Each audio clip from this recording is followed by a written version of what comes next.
नमस्कार। क्या भारतीय रुपया एक बहुत बड़े जाल में फंस गया है? क्या रिजर्व बैंक ऑफ इंडिया यानी आरबीआई की एक चाल अब उसी पे भारी पड़ने वाली है? आज हम बात कर रहे हैं उस 107 अरब डॉलर की रणनीति की जिसने पिछले 2 साल तक तो रुपए को गिरने से बचा लिया, लेकिन अब वही रणनीति रुपए के लिए सबसे बड़ी चुनौती बन गई है। आखिर क्या है यह पूरा मामला और क्या सच में एक डॉलर की कीमत 98 रुपए तक जा सकती है? जानने के लिए देखिए यह पूरी रिपोर्ट।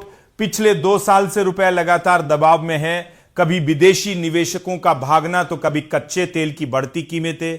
रुपए को बचाने के लिए आरबीआई ने एक अनोखा रास्ता चुना था।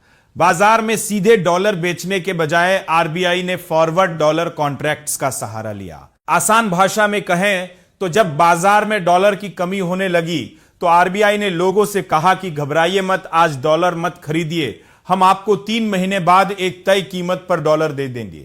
इससे फायदा यह हुआ कि लोगों ने हड़बड़ी में डॉलर नहीं खरीदा और रुपया संभल गया। लेकिन अब यही वादा आरबीआई के लिए बड़ी मुसीबत बन गया है।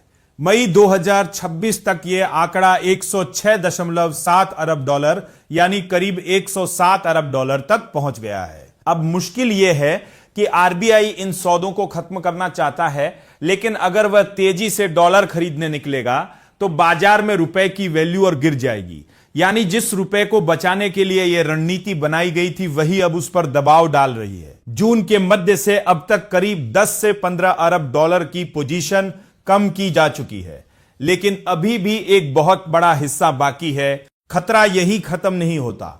आने वाले 3 महीनों में करीब 29 अरब डॉलर के कॉन्ट्रैक्ट पूरे होने वाले हैं और अगले 1 साल में करीब 51 अरब डॉलर का हिसाब चुकता करना है। यानी आने वाले 12 महीने आरबीआई के लिए किसी अग्नि परीक्षा से कम नहीं होंगे।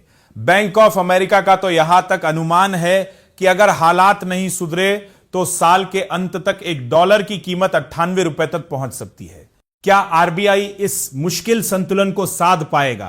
क्या हमारा रुपया इस झटके को झेल पाएगा? आपको क्या लगता है, क्या रुपया वाकई 98 के पार जाएगा? हमें कमेंट में अपनी राय जरूर दें।